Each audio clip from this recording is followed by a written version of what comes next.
This is Angels and Demons, Part 2. It's a really great topic. Really enjoy this kind of stuff. Great book, The Picatrix, one of the greatest occult manuals ever written. Before I start this topic, great way to connect yourself to the spirit world when you're doing these kind of things is meditation. But it's also marijuana.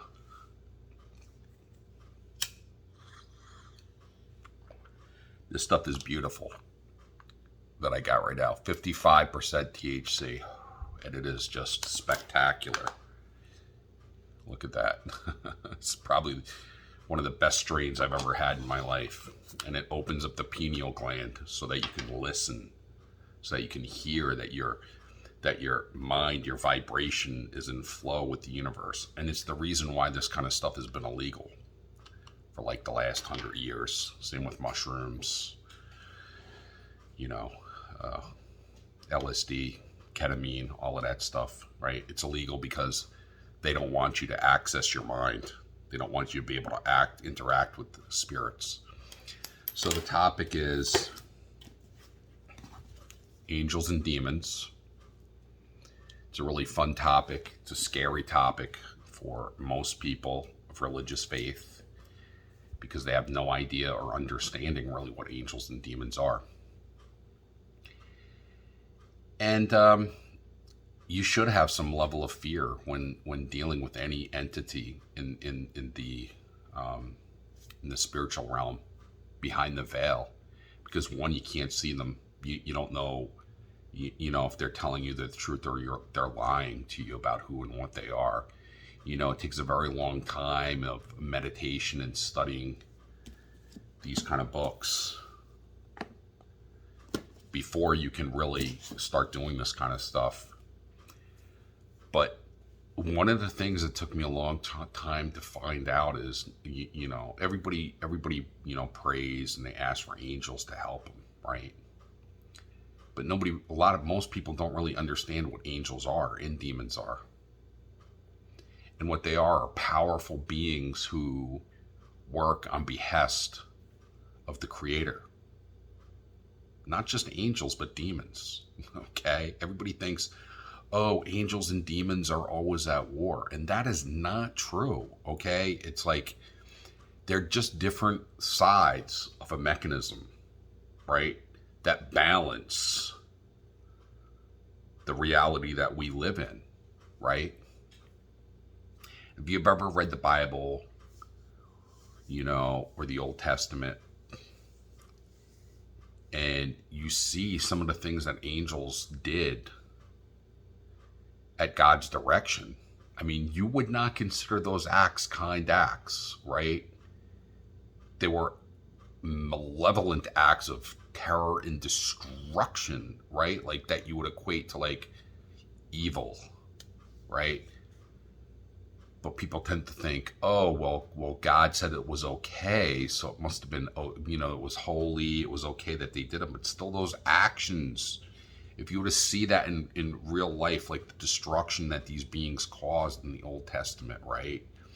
And the leveling of cities and the destruction of women and children, I mean, you would not view that as a holy thing, okay? And I don't think God would want you to either, right?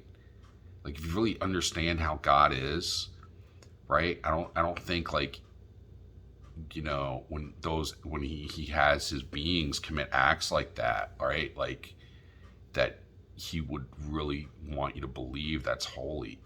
But what I'm trying to convey is like they're necessary functions of our reality, because this is not paradise, right? We're not here in paradise.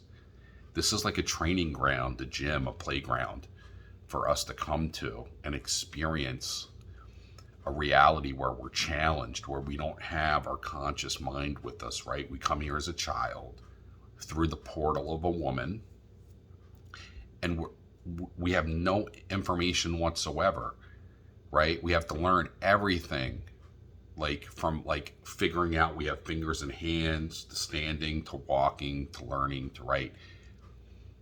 But our soul, our spirit, the energy force, our true vibration in the spiritual realm is a being with immense understanding, right? We don't have to spend time studying to understand how the reality works.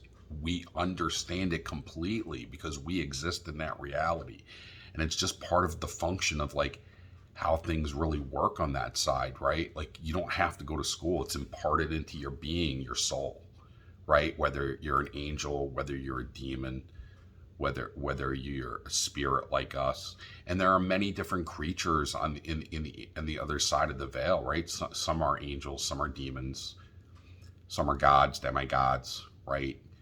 Then you have spirits. Then you have like, just like dogs and cats, there's wildlife in the spirit realm too, like, right, that have their functions that they provide. Because for anything to manifest, like even when I do this, when I light this lighter, okay, we are only seeing this physical action of me turning this and the flame starting, right? It's kind of like when you go in the car and you put the key in the ignition and you turn it. You don't see the engine turn on. You don't see the combustion. You don't see all of that. But that's what's running the car. So what's happening in the spiritual realm is the beings that I just mentioned, they control aspects of this reality. Okay, you have beings who are under the dominion of angels and demons who have power over fire and wind, right? It's not that I'm not doing it. It's not that I'm not blowing that out or lighting this lighter. But it's that right before that happens here,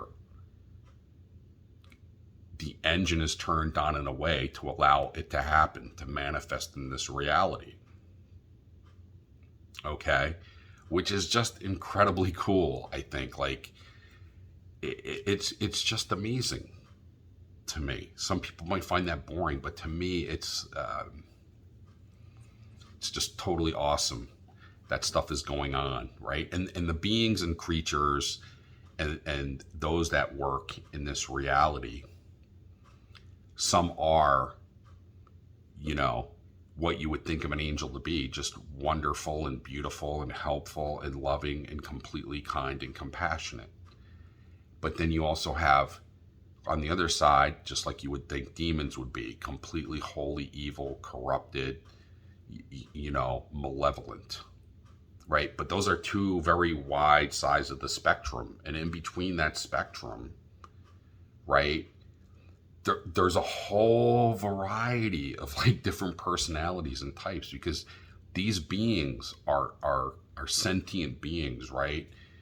They're not mindless robots who work for God and just only like you know, do everything God says. Like, yes, of course they do, but they have intelligence, emotion, right?